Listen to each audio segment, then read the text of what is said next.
শিবরামপুর গ্রামে বকুল নামে এক মুচি বাস করত। বকুলের বউয়ের নাম ছিল ইরা। ইরা দেখতে বেশ সুন্দরী, কাজে কর্মেও ইরার কোনো আলিস্যি নেই। ইরা খাবারের সাথে প্রতিবার বেশ কয়েকটা করে কাঁচা মরিচ খায়। বকুলের কোনো ছেলে মেয়ে নেই। বাড়িতে বকুলের মা ও বউ থাকে। বকুলের মায়ের বয়স হয়েছে, চুলে পাক ধরেছে। বকুল, ও বকুল, কোথায় গেলি বাবা? এই তো মা, আমি এখানে। কি বলবে বলো। আমার শরীরটা খুব একটা ভালো নয় বাবা।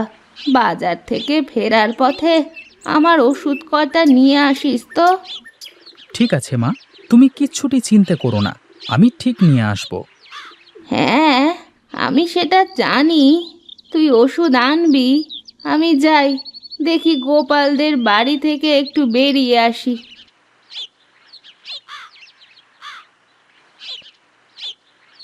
কই গো গিন্নি, কোথায় তুমি? হ্যাঁ গো, বলো। তাড়াতাড়ি আমার কালির বাক্সটা দাও দেখি, তাড়াতাড়ি বাজারে যেতে হবে। সে কি, এখনই বের হবে? হ্যাঁ গো, এখনই বের হতে হবে, তা না হলে দেরি হয়ে যাবে। তো মুখে দুটো দানা পানি দিয়ে যাও। না গো গিন্নি, এখন খেতে বসলে হবে না। তুমি যাও তো, তাড়াতাড়ি আমার কালির বাক্সটা নিয়ে আসো।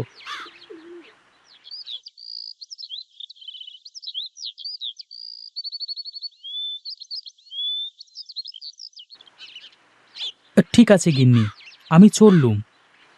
ঠিক আছে, যাও। খিদে পেলে কিছু খেয়ে নিও কিন্তু। না খেয়ে থাকলে আবার শরীর খারাপ করবে তোমার। বকুল বাজারের দিকে রওনা দিল। হাঁটতে হাঁটতে বকুল বাজারে পৌঁছে গেল। বাজার যেন লোকে ভরা। সবজিওয়ালা সবজি দিয়ে সময় পাচ্ছে না, মাছওয়ালা মাছ বিক্রি করে সময় পাচ্ছে না। এসব দেখে বকুল তাড়াতাড়ি তার কালির বাক্স খুলে বসে পড়ল। জুতা পালিশ, জুতা পালিশ, এইদিকে আসুন, জুতা পালিশ করে যান। আমার জুতো জোড়া সুন্দর করে একটু পালিশ করে দেন দেখি। একটু ভালো করে করবেন কেমন? ও আপনার চিন্তা করা লাগবে না, আমি সব সময় মনোযোগ দিয়ে কাজ করি। এই জন্যই তো আপনার কাছে সব সময় কাজ করতে দেরি হয়। সবারই তো কাজ করে দিতে হবে, তাই একটু সময় তো দিতে হয়। তা আজকে তেমন লোকজন দেখছি না আপনার কাছে। মাত্রই তো আসলুম সাহেব, আস্তে আস্তে হবে। ঠিক আছে ঠিক আছে, এখন সুন্দর করে আমার জুতো জোড়া পালিশ করুন। আপনার জুতো পালিশ করা হয়ে গেছে। তা কত টাকা দিতে হবে আপনাকে? আগে 50 টাকা দেন। এই জুতো জোড়া পালিশ করতে 50 টাকা? কি করব সাহেব, বাজারের সব কিছুর দাম বেড়ে গেছে। 1 কেজি চালের দাম এখন 50 টাকার ওপরে। হ্যাঁ, তা ঠিকই বলেছে। জিনিসপত্রের দাম যেভাবে বাড়তেছে, তাতে মনে হয় বেঁচে থাকাই কষ্ট হয়ে যাবে। যা বলেছেন সাহেব, এরকমটাই হবে মনে হয়। জুতা পালিশ, জুতা পালিশ, এইদিকে আসুন, জুতা পালিশ করে যান। সারাদিনে বকুল অনেক মানুষের জুতা পালিশ করলো। আজ কাজও বেশ ভালোই হয়েছে। বকুলের পকেটে আজ বেশ অনেক টাকা। বকুল বাজার থেকে বড় দেখে একটা মাছ ও মায়ের জন্য ওষুধ নিয়ে বাড়িতে চলে যায়। গিন্নি, ও গিন্নি, এইদিকে আসো তাড়াতাড়ি। এ কি গো, কত বড় মাছ কিনেছো? এত বড় মাছ? হ্যাঁ গো গিন্নি, হ্যাঁ, তুমি তো বড় মাছের মাথা খেতে খুব পছন্দ করো, তাই কিনেছি। কি দরকার ছিল এত বড় মাছ কেনার? শুধু শুধু কতগুলো টাকা বাড়তি খরচ করে আসলে। কি যে বলো গিন্নি, হ্যাঁ, খাওয়ার জন্যই তো কাম, না খেলে কি মানুষ কাজ করতো? তাই বলে অপচয় করা ঠিক না তো। এই নাও মাছ, আর এই নাও মায়ের ঔষধ। মা, ও মা, এই যে আপনার ওষুধ। ওই দাও দেখি। মা, এ তো অনেক বড় মাছ। আপনার ছেলে বাজার থেকে এনেছে। তাহলে কাল একবার মাছের কাঁটাগুলো দিয়ে মুড়ি ঘন্ট করে দিও তো। অনেক দিন হলো মুড়ি ঘন্ট খাই না। ঠিক আছে মা।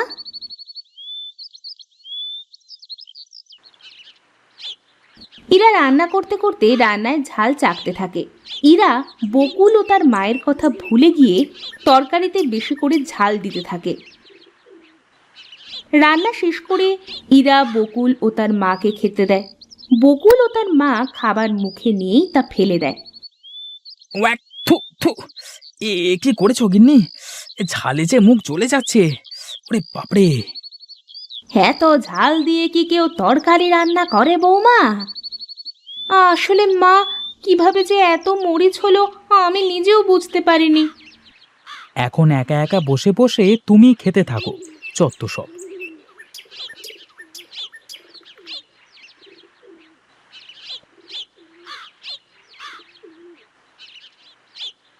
গিন্নি, আমার কালির বাক্সটা দাও দেখি। আজ দেখি গ্রামের দিকে বের হব। তুমি দাঁড়াও, আমি এক্ষুনি দিচ্ছি।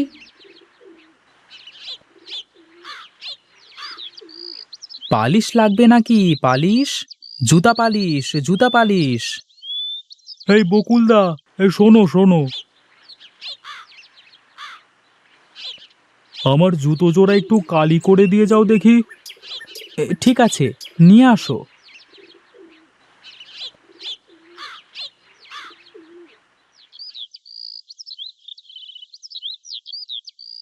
হ্যাঁ, এই ভালো করে একটু পালিশ করে দিও দাদা, কেমন?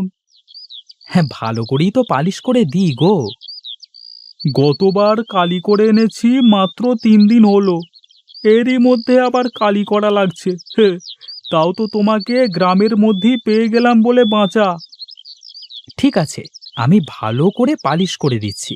দেখো, 1 সপ্তাহ না, 1 মাসেও কিচ্ছুটি হবে না। ঠিক আছে, এ করো করো, ভালো করে একটু পালিশ করে দাও দাদা। এই নাও, তোমার জুতা পালিশ করা হয়ে গেছে, দেখো কেমন হলো। এবার ঠিক আছে দাদা, তার টাকা তো এখন দিতে পারছি না, হাটে গিয়ে দিয়ে দেবো, কেমন? ঠিক আছে, তাই দিও। বকুল আবার চলতে শুরু করে। সারাদিন গ্রামের পথে পথে ঘুরে ক্লান্ত হয়ে বকুল বাড়ির দিকে রওনা দেয়। বাড়িতে আসতে আসতে বকুলের সুমনের সাথে দেখা হয়। সুমনও বাজারে মুচির কাজ করে। কি বকুল দাদা, আজ সারাদিন বুঝি গ্রামেই কাজ করলে? হ্যাঁ রে, বাজারে তেমন লোকজন নেই তো, তাই গ্রামেই কাজ করে আসলাম। তা কাজ কাম কেমন হচ্ছে দাদা? হচ্ছে মোটামুটি। তা তোর কাজ কামের কি অবস্থা? কাজ কাম তো আছে দাদা, কিন্তু জিনিসপত্রের দাম যেভাবে বাড়ছে, তাতে এই কয় টাকা ইনকাম করে ঘর সংসার চালানো মুশকিল হয়ে যাবে। সেটাই তো দেখতে পাচ্ছি। কাঁচা ঝালের দাম আকাশচুম্বী। কাল নাকি বাজারে 200 টাকা করে বিক্রি হয়েছে। কি বলিস রে? এত দাম হলো কি করে হঠাৎ? বৃষ্টি না হওয়ার কারণে চাষিরা ঝাল ধরাতে পারছে না। মনে হয় ঝালের আরো দাম বাড়তে পারে। তাহলে তো বিপদ রে। তোর ভাবি তো খাওয়ার সময় কাঁচা ঝাল না পেলে আমাকে আস্ত রাখবে না। তাহলে আজকে গিয়ে কিনে রাখো, কালকে আরো দাম বাড়তে পারে।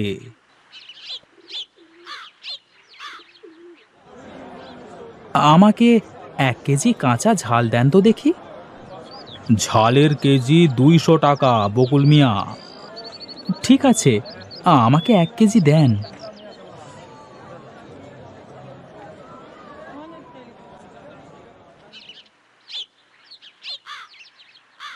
গিন্নি, ও গিন্নি, বলি শোনো শোনো, আজ থেকে তুমি বরং খাবারের সাথে কাঁচা ঝাল খাওয়া বন্ধ করে দাও। কেন গো? আমি যে কাঁচা ঝাল ছাড়া কিছুই খেতেই পারি না। ঝালের দাম কত করে তা কি জানো তুমি?